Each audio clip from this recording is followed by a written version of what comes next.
ಲಷ್ಕರ್ ಉಗ್ರ ನಾಸೀರ್ಗೆ ನೆರವು ಕೊಟ್ಟಿರ್ತಕ್ಕಂಥ ವಿಚಾರದಲ್ಲಿ ಮೂವರು ಶಂಕಿತರನ್ನು ಅರೆಸ್ಟ್ ಮಾಡಲಾಗಿದೆ. ಎಲ್ಲೆಲ್ಲಿ ಅಂತ ಹೇಳಿದ್ರೆ ನೋಡಿ, ಬೆಂಗಳೂರು ಕೋಲಾರದಲ್ಲಿ ಎನ್ಐಎ ಅಧಿಕಾರಿಗಳು ದಾಳಿ ಮಾಡ್ತಾರೆ. ಇದೇ ವೇಳೆಯಲ್ಲಿ ಮೂವರು ಶಂಕಿತರನ್ನು ಎನ್ಐಎ ಅಧಿಕಾರಿಗಳು ಅರೆಸ್ಟ್ ಮಾಡಿದ್ದಾರೆ. ಯಾರ್ಯಾರು? ASI ಚಾಂದ್ ಪಾಷಾ, ಮನೋವೈದ್ಯ ನಾಗರಾಜ್, ಅನೀಸ್ ಫಾತಿಮಾ, ಇಷ್ಟು ಜನರನ್ನು ಕೂಡ ಎನ್ಐಎ ಅರೆಸ್ಟ್ ಮಾಡಿದೆ. ಪರಪ್ಪನ ಅಗ್ರಹಾರ ಜೈಲಿನ ಮನೋವೈದ್ಯ ಡಾಕ್ಟರ್ ನಾಗರಾಜ್, ನಗರ ಸಶಸ್ತ್ರ ಮೀಸಲು ಪಡೆಯ ASI ಚಾಂದ್ ಪಾಷಾ, ವಿದೇಶದಲ್ಲಿ ತಲೆಮರೆಸಿಕೊಂಡಿರ್ತಕ್ಕಂತಹ ಜುನೈದ್ ತಾಯಿ ಅನೀಸ್, ಮೂವರಿಗೂ ಜುಲೈ 14ರವರೆಗೆ ಎನ್ಐಎ ಕಸ್ಟಡಿಗೆ ಕೊಟ್ಟಿರೋದು ಕೋರ್ಟ್. ಇವರೆಲ್ಲರೂ ಕೂಡ ನಾಸೀರ್ಗೆ, ಶಂಕಿತ ಉಗ್ರ ನಾಸೀರ್ ಇದ್ದಾನಲ್ಲ ಅವನಿಗೆ ನೆರವು ಕೊಟ್ಟರು ಅನ್ನೋ ಒಂದು ಆರೋಪದ ಮೇರೆಗೆ ಇಷ್ಟೂ ಜನರನ್ನು ಅರೆಸ್ಟ್ ಮಾಡಿರೋದು. ಆಯಿತು, ಯಾರ್ಯಾರ ಪಾತ್ರ ಏನೇನು ಇದರಲ್ಲಿ ಅರೆಸ್ಟ್ ಮಾಡಿದ್ದಾರಲ್ಲ ಅವರ ರೋಲ್ ಏನಿತ್ತು ಅಂತ. ಡಾಕ್ಟರ್ ನಾಗರಾಜನನ್ನು ಅರೆಸ್ಟ್ ಮಾಡಿರೋದು ಯಾಕೆ ನೋಡಿ, 4-5 ವರ್ಷಗಳಿಂದ ಪರಪ್ಪನ ಅಗ್ರಹಾರದಲ್ಲಿ ನಾಗರಾಜ್ ಕೆಲಸ ಮಾಡ್ತಾ ಇರೋದು. ಕಾರಾಗೃಹದಲ್ಲಿ ಮನೋವೈದ್ಯನಾಗಿ ಕೆಲಸ ಮಾಡ್ತಿರೋದು ನಾಗರಾಜ್. ಕಾರಾಗೃಹದಲ್ಲಿ ಈ ತರಹದ ಒಂದು ಸಲಹೆ ಸಹಕಾರ ಬೇಕೇ ಬೇಕಾಗುತ್ತೆ. ಯಾಕಂದರೆ ಕಾರಾಗೃಹಗಳಲ್ಲಿ ಎಲ್ಲ ಸಾಧು ಸಜ್ಜನರನ್ನೇ ಇಟ್ಟಿರಲ್ಲ ಒಳಗಡೆಯಲ್ಲಿ. ಒಬ್ಬೊಬ್ಬನ ಇತಿಹಾಸ ಒಂದೊಂದು, ಯಾರೋ ಕೊಲೆ ಮಾಡಿರ್ತಾನೆ, ಯಾರೋ ಗಲಾಟೆ ಮಾಡಿರ್ತಾನೆ, ಯಾರಿಗೋ ಹೊಡೆದಿರ್ತಾನೆ, half murder case, double murder case, ಗುಂಪುಗಾರಿಕೆ, ಹಲ್ಲೆ, ರೌಡಿಸಮ್ಮು, ಹಫ್ತಾ, ಏನೋ ಇರ್ತಾವಲ್ವಾ. ಅವರೆಲ್ಲರೂ ಜೊತೆಗೆ ಕೆಲವರೆಲ್ಲ ಡ್ರಗ್ಸ್ ದಾಸರಾಗಿರ್ತಾರೆ. ಇಂತಹವರಿಗೆ ಈ ಮನೋವೈದ್ಯರ ಅವಶ್ಯಕತೆ ಇರುತ್ತೆ. ಆ ಕೆಲಸ ಮಾಡ್ತಾ ಇದ್ದಿದ್ದು ಈ ನಾಗರಾಜ್.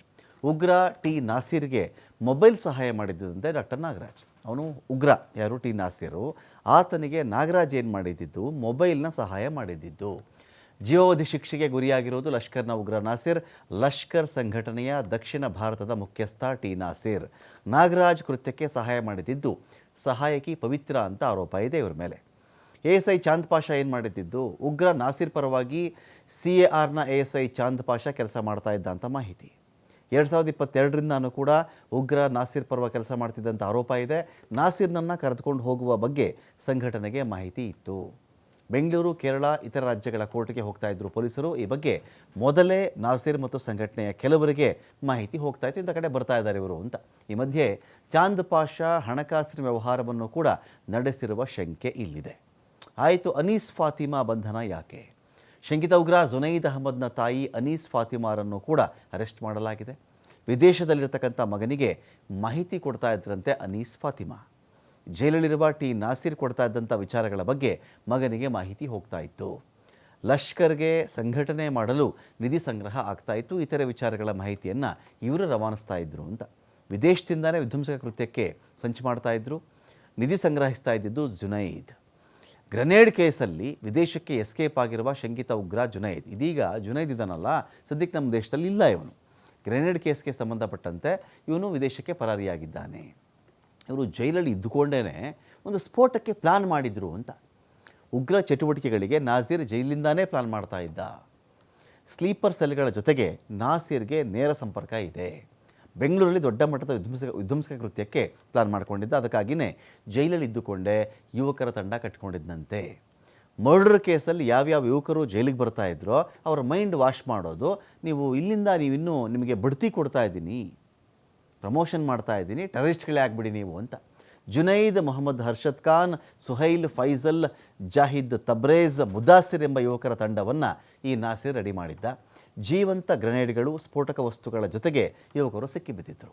ಬೆಂಗಳೂರು ನಾಟಿನಗರ ಹೆಬ್ಬಾಳದಲ್ಲಿ ಸಿಕ್ಕಾಕೊಂಡಿದ್ದರು. ಭಯೋತ್ಪಾದನೆಯ ಬಗ್ಗೆ ಮೈಂಡ್ ವಾಶ್ ಮಾಡೋದರಲ್ಲಿ ಎತ್ತಿದ ಕೈ ಇದ್ದ ಇವನು ಈ ನಾಸೀರ್. ದಕ್ಷಿಣ ಭಾರತದಲ್ಲಿ ನಡೆದಂತಹ ಹಲವು ಸ್ಫೋಟಗಳ ಮಾಸ್ಟರ್ ಮೈಂಡ್ ಇವನು. 2008ರ ಸರಡಿ ಬಾಂಬ್ ಸ್ಫೋಟ, ಮಂಗಳೂರು ಕುಕ್ಕರ್ ಬಾಂಬ್, ಶಿವಮೊಗ್ಗದಲ್ಲಿ ಉಗ್ರ ಚಟುವಟಿಕೆ, ರಾಮೇಶ್ವರಂ ಕೆಫೆ ಬ್ಲಾಸ್ಟ್, ಹಲವು ಬಾಂಬ್ ಬ್ಲಾಸ್ಟ್ ಕೇಸ್ಗಳಲ್ಲಿ ಇವನು ಕೈವಾಡ ಇದೆ ಅಂತ ಆರೋಪ ಇದೆ. ಹಿಡಿಸ್ಕೊಳ್ಳಿಕ್ಕೆ ಇದೀಗ ಸಂತೋಷ ಇದ್ದರೆ ಸಂತೋಷ ಎಲ್ಲಿಗೆ ಬಂತು ಈ ಒಂದು ಉಗ್ರ ಕೃತ್ಯಕ್ಕೆ ನೆರವು ಕೊಟ್ಟಂಥವರ ವಿಚಾರ ಅಂತ?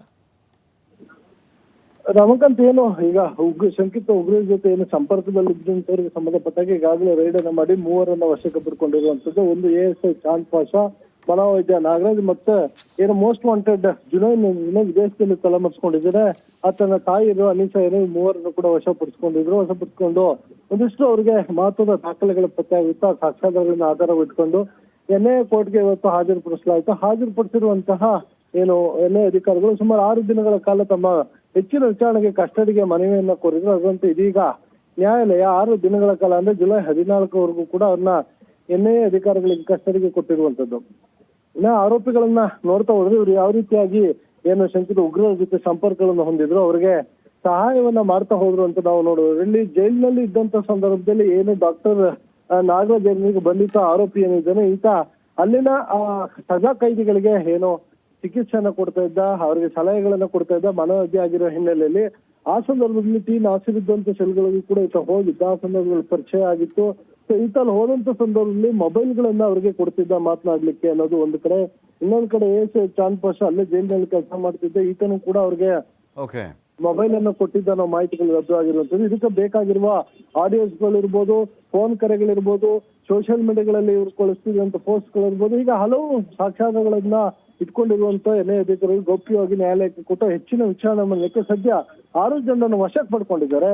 ಅವ್ರನ್ನ ಬಂಧನ ಮಾಡಲಾಗಿದೆ. ಮುಂದಿನ ಹಂತಕ್ಕೆ ವಿಚಾರಣೆಗೆ ಏನೆಲ್ಲ ಸತ್ಯಗಳು ಹೊರ ಆಗ್ತದೆ, ಬಹಿರಂಗಗೊಳಿಸ್ತಾರೆ ಅನ್ನೋದನ್ನ ನಾವು ಕಾಯ್ದು ನೋಡ್ಬೇಕಾಗುತ್ತೆ ರಮಕಾಂತ್. Thank you Santosh.